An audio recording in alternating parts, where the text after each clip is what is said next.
ইতিহাস ও ঐতিহ্যর নিদর্শন পিরোজপুরের কাঠের তৈরি মমিন মসজিদ। ব্রিটিশ ভারতে মুসলিম জাতির ইতিহাস সংরক্ষণ ও ধর্মীয় চেতনা থেকে 1913 সালে মসজিদটি নির্মাণ করেন মৌলভী মমিনউদ্দিন আকন। পিরোজপুরের মঠবাড়িয়া উদয়তরা বুড়িরচর গ্রামে কাঠের তৈরি মমিন মসজিদ অবস্থিত। ভারতবর্ষের বিভিন্ন স্থান থেকে সংগ্রহ করা কাঠ দিয়ে 22 জন মিস্ত্রি 7 বছরের প্রচেষ্টায় গড়ে উঠেছিল পিরোজপুরের মঠবাড়িয়ার মমিন মসজিদ। শত বছর পেরিয়েও মসজিদটি টিকে আছে ইতিহাস ও ঐতিহ্যের নিদর্শন হয়ে। উপজেলার উদয়তরা বুড়িরচর গ্রামে এ মসজিদের কাঠামো তৈরিতে এমনকি লোহার পেরেকও ব্যবহার করা হয়নি। পরবর্তীতে ব্যবহার করা হয়েছে কাঠের শলাকা, তাই স্থানীয়রা এটিকে কাঠ মসজিদও বলে থাকে। 24 ফুট দৈর্ঘ্য আর 18 ফুট প্রস্থের অপূর্ব সৌন্দর্যের এ মসজিদের পুরোটা জুড়ে আছে বাহারি নকশা ও কারুকাজ। এর বেড়া, দোচালা পাটাতনের টিনের ছাউনি দেওয়া মসজিদে ভিতরে আলো ও বাতাস ঢোকার জন্য রয়েছে পর্যাপ্ত ব্যবস্থা। মূল মসজিদের উত্তর ও দক্ষিণে 2টি করে এবং পূর্ব ও পশ্চিমে 4টি করে জানালা রয়েছে। পূর্ব দিকে একটি মাত্র দরজার কারুকার্য খচিত 2টি থামযুক্ত দরজা রয়েছে, যার উপরিভাগে কাঠের উপর আছে আরবি ক্যালিগ্রাফি। অলঙ্করণে বৈচিত্র্যময় ক্যালিগ্রাফির ব্যবহার মসজিদকে বিশিষ্টতা দান করেছে। ব্রিটিশ ভারতে মুসলিম জাতির ইতিহাস সংরক্ষণ ও ধর্মীয় চেতনা থেকে 1913 সালে মসজিদটি নির্মাণ করেন মৌলভী মমিনউদ্দিন আকন। এই মসজিদটি নির্মাণের জন্য আসাম, ত্রিপুরা ও কাশ্মীর থেকে শাল, সেগুন আর লোহা কাঠ সংগ্রহ করে নিয়ে আসেন তিনি। মসজিদের প্রধান মিস্ত্রির দায়িত্ব দেওয়া হয় পিরোজপুরের স্বরূপকাঠি এলাকার দৈহারি ইউনিয়নের শ্রীহর কুমারকে। তার নেতৃত্বে 22 জন মিস্ত্রি 1913 সালে মসজিদ তৈরি করা শুরু করেন, যা শেষ হয় 1920 সালে। মসজিদের বর্তমান অবস্থা শুনব মমিনউদ্দিন আকনের নাতির থেকে। 2003 সালের 17 এপ্রিল এটা প্রিজার্ভ মনুমেন্ট হিসাবে ঘোষণা হয় এবং এরপর 2008 সালে একবার সংস্কার হয়, 2021 সালে একবার সংস্কার হয়, কিন্তু সুরক্ষা হয় নাই।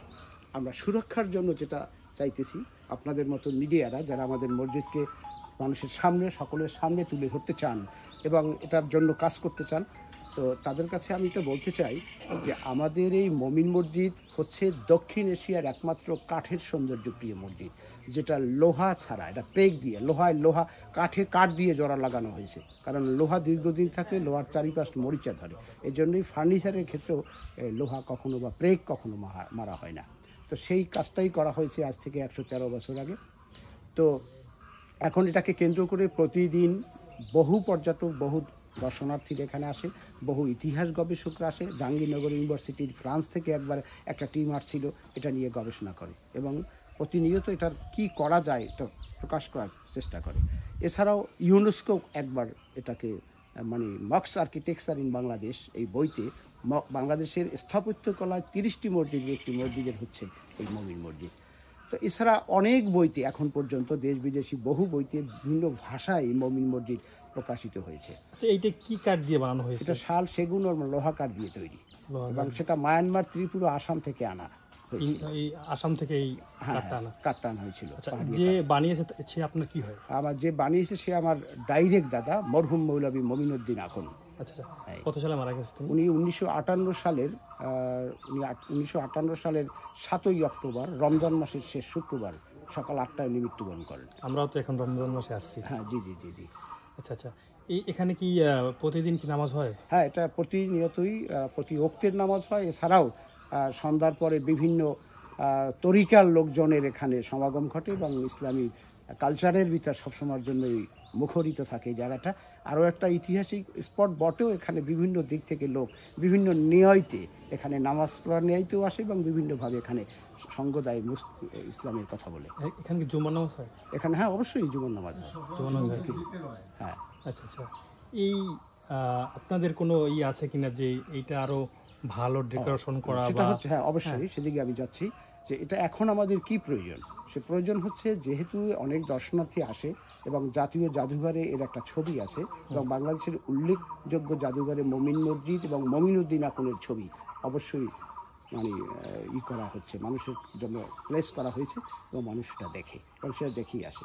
এখন দরকার হচ্ছে মমিন মসজিদেরকে যদি আরও আগাত এবং অনাগত প্রজন্মের মাঝে তুলে রাখতে হয় বা ধরতে চাই বা রাখতে হয়, তাহলে এটাকে উপর থেকে একটা শেড দিতে হবে এবং সেটা একটা ভারী শেড স্টিলের, যার প্রেক্ষাপটে রোদ বৃষ্টি ঝড় থেকে যেন মমিন মসজিদ রক্ষা পায়।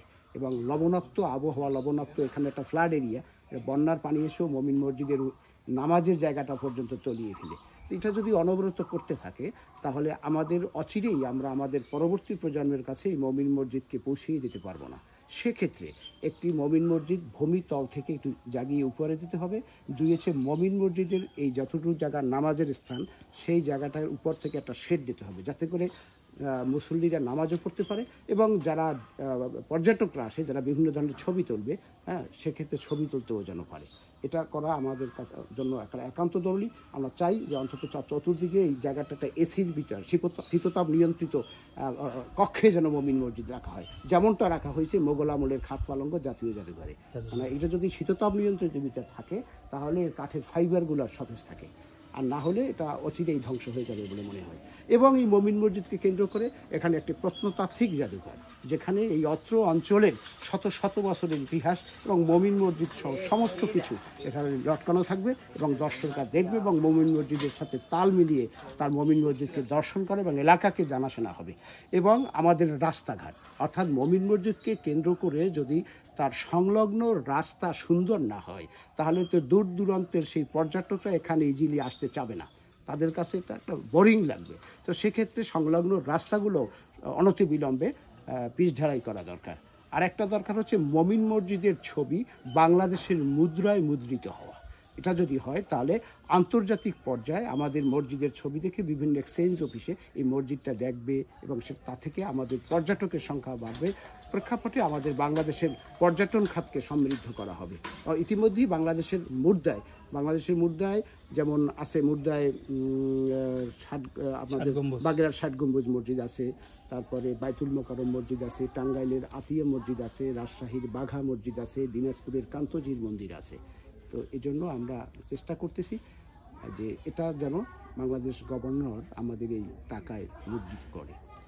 এছাড়া পাঠ্যপুস্তকে যেন আসে, তাহলেও মানুষ জানতে পারবে। অর্থাৎ এটাকে প্রকাশ করার জন্য যে মাধ্যম, যে ওয়েটাই থাকুক না কেন, সেই জায়গায় যদি যথাস্থানে পৌঁছে তাহলে আশা করি আমাদের পিরোজপুরের এই একমাত্র কাঠের মসজিদ, বাংলাদেশের একমাত্র কাঠের মসজিদ, আশা করি বিশ্ব দরবারে পৌঁছে যাবে এবং সবাই আসবে এবং বাংলাদেশের পর্যটন খাত সমৃদ্ধ হবে, এলাকার জীবিকায়নও হবে। স্থানীয় লোকেরা নিজেদের পণ্য বিক্রি করতে পারবে পর্যটকদের কাছে, এদিয়েও তারা সমৃদ্ধ হবে অর্থনৈতিকভাবে। ধন্যবাদ। আমাদের মঠবাড়িয়ার ঐতিহ্য বহন করছে এই মমিন মসজিদটি। আসলে আমার এখানে যাওয়ার পর মন ফুরফুরে হয়ে গেছে এবং আমার অনেক ভালো লেগেছে। আপনারা কে কে এই মসজিদে গেছেন বা এই মসজিদটি আগে দেখেছেন অবশ্যই কমেন্টে বলবেন, আর কে কে ভিডিও দেখার মাধ্যমে যাওয়ার জন্য প্রস্তুতি নিচ্ছেন তাও বলে যাবেন। সবার উচিত আমাদের এই যে মঠবাড়িয়ার এই ঐতিহ্যবাহী মসজিদে একবার হলেও ভিজিট করা। সবাই ভালো থাকেন, আল্লাহ হাফেজ।